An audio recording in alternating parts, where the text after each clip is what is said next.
Hello, नमस्ते students. विद्यार्थी मित्रांनो नमस्ते. तुम्हाला आठवत असेल इयत्ता 10वीच्या इंग्रजी विषयाच्या ब्रिज कोर्समध्ये डे 1 मध्ये आपण असं पाहिलं होतं की तुम्हाला काही सेंटेन्सेस दिलेले असतात.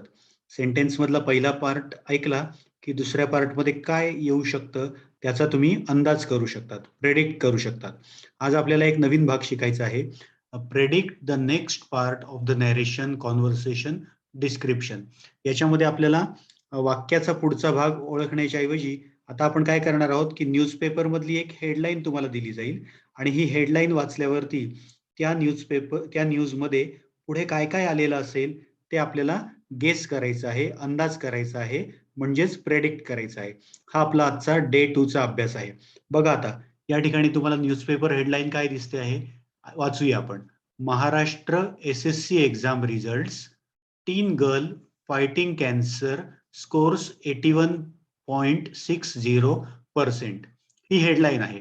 आता ही हेडलाईन जेव्हा आपण वाचू या हेडलाईन मधल्या शब्दांवरून आपल्याला अंदाज येऊ शकेल. बघा या न्यूज मध्ये काय काय महत्वाचे शब्द येऊ शकतात. बघा इथे तुम्हाला दिसत आहे टीन गर्ल आणि SSC. याच्यावरून तुम्हाला काय अंदाज आला? The age of this girl is 15 years. Okay, हा पहिला अंदाज आला तुम्हाला. नंतर अजून एक अंदाज येईल की ही जी न्यूज असणार आहे या न्यूज मध्ये ती जी कोणी गर्ल आहे, ती जी मुलगी आहे, तिचं नाव त्यांनी दिलेलं असू शकतं. हा आपल्याला अंदाज येतो. तिसरा अंदाज आपल्याला काय येतो की that girl is suffering from a disease and that disease is cancer and she must have done some test. तिच्या काही टेस्ट पण झालेल्या असतील या कॅन्सरच्या. हा आपल्याला अंदाज येऊ शकतो. त्यानंतर अजून एक अंदाज काय येईल की when she got 81.60%, she must be very very happy. म्हणजे तिच्याची ती आनंदी झाली असेल. There must be a smile on her face. हा पण तुम्ही अंदाज करू शकतात. अजून एक अंदाज कोणता येईल? दिस SSC exam it is conducted by SSC board. म्हणजे या न्यूज मध्ये SSC बोर्डचं नाव पण आलेलं असेल. मग SSC बोर्डाच्या नावाचा अंदाज तुम्ही करू शकाल की तुम्ही आधी कुठेतरी वाचलं असेल. अंदाज काय असू शकतो? Maharashtra state board of secondary and higher secondary education. हा अंदाज.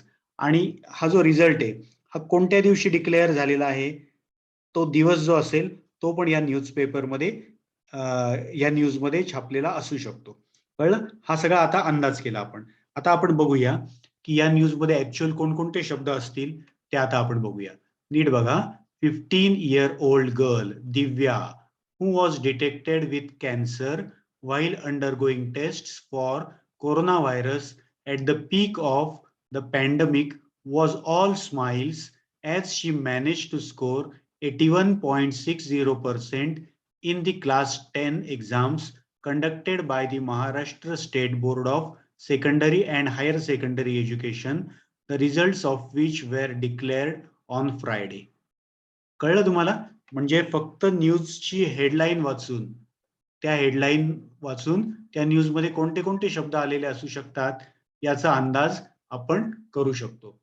येतंय लक्षात तुमच्या? म्हणजे हे एक प्रकारे काय आहे? अंदाज आहे हा. यानंतर विद्यार्थी मित्रांनो डे 3 ब्रिज कोर्सचा जो तिसरा दिवस आहे त्याची जी ऍक्टिव्हिटी 3 आहे तिचं टायटल काय आहे? Summarise a story, conversation, play, informative speech और डिबेट. आता या ऍक्टिव्हिटीमध्ये आपल्याला काय करायचं तर एक स्पीच आपण ऐकणार आहोत. हे स्पीच आपण ऐकलं की त्या स्पीचची आपल्याला थोडक्यात समरी लिहायची आहे. आता हे स्पीच बघा. हे स्पीच आपण इथे बघूया. स्पीचचा टॉपिक काय आहे? हा बघा. Importance of education in the life of a student.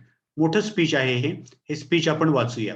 याचा उपयोग तुम्हाला इयत्ता 10वीच्या बोर्ड एक्झाम मध्ये रायटिंग अ स्पीच हा जो टॉपिक असतो त्यामध्ये सुद्धा याचा उपयोग होईल. बघा हे स्पीच वाचूया आपण.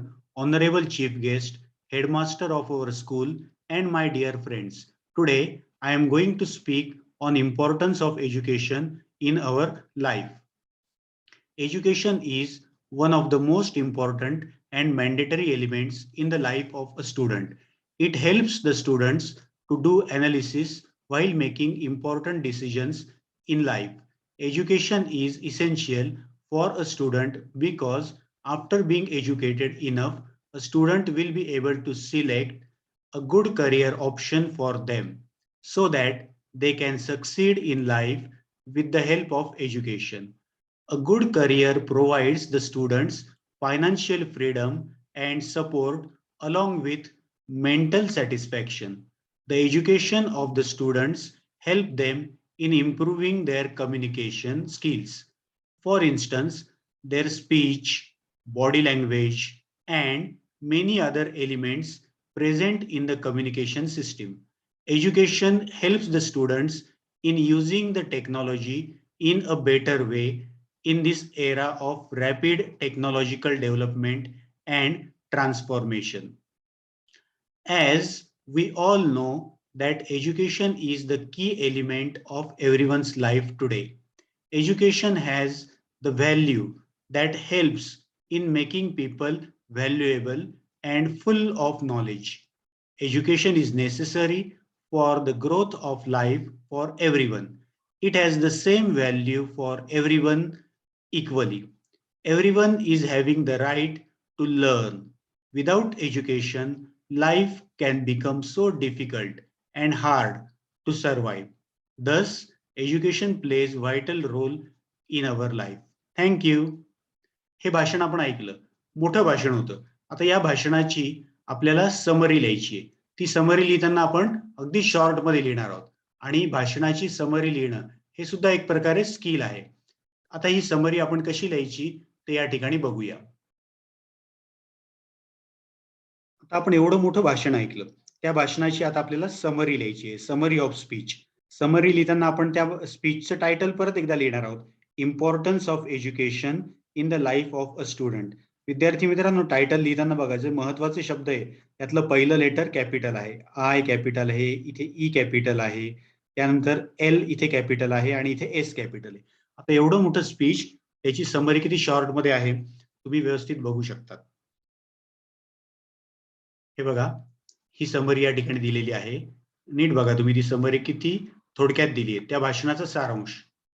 Education helps us to take important decisions. Education is important for good career, financial freedom and satisfaction. Education improves our communication with modern world. Everyone has right to get education. It makes our life easy and comfortable. बघा, एवढ्या मोठ्या भाषणाचा सारांश आपण अगदी काही ओळींमध्ये या ठिकाणी लिहिलेला आहे. मग तुम्हाला आता डे 2 आणि डे 3 मधला अभ्यास काय आहे? तर डे 2 मध्ये जी न्यूज ऐकली आपण, न्यूज हेडलाईन, ती न्यूज हेडलाईन लिहायची. ती न्यूज हेडलाईन लिहिली की त्यात येणारे जे महत्वाचे शब्द आहेत ते व्हिडिओमध्ये तुम्ही पाहिलेले आहेत. आता अगदी थोडक्यात तो पॅराग्राफ आपण लिहिला, ते तुम्ही लिहायचं आहे. डे 3 मध्ये आपण काय केलं तर स्पीच ऐकलं आपण. हे बघा, हे स्पीच डे 3 मध्ये आपण ऐकलंय आणि त्या स्पीचची आपण समरी लिहिली आहे. तर तुम्ही आता त्या स्पीचचं फक्त टायटल लिहायचं आणि ती समरी अगदी 6 ते 7 ओळींमध्ये ही समरी दिली आहे. ही समरी तुम्ही या वहीमध्ये आपल्याला लिहायची आहे. म्हणजे डे 2 आणि डे 3 याचा तुमचा ब्रिज कोर्सचा अभ्यास पूर्ण होईल. आणि आपण जे शिकतो आहोत ते व्यवस्थित लक्षात ठेवायचं आहे. गेस करणं, समरी लिहिणं, हे स्किल आपल्याला समजणं अतिशय आवश्यक आहे. हा व्हिडिओ तुम्हाला नक्कीच उपयोगी पडेल. ब्रिज कोर्स डे 2 आणि डे 3 हा अभ्यास तुम्ही आपल्या वहीमध्ये पूर्ण करायचा आहे. Thank you for watching this video. Bye bye.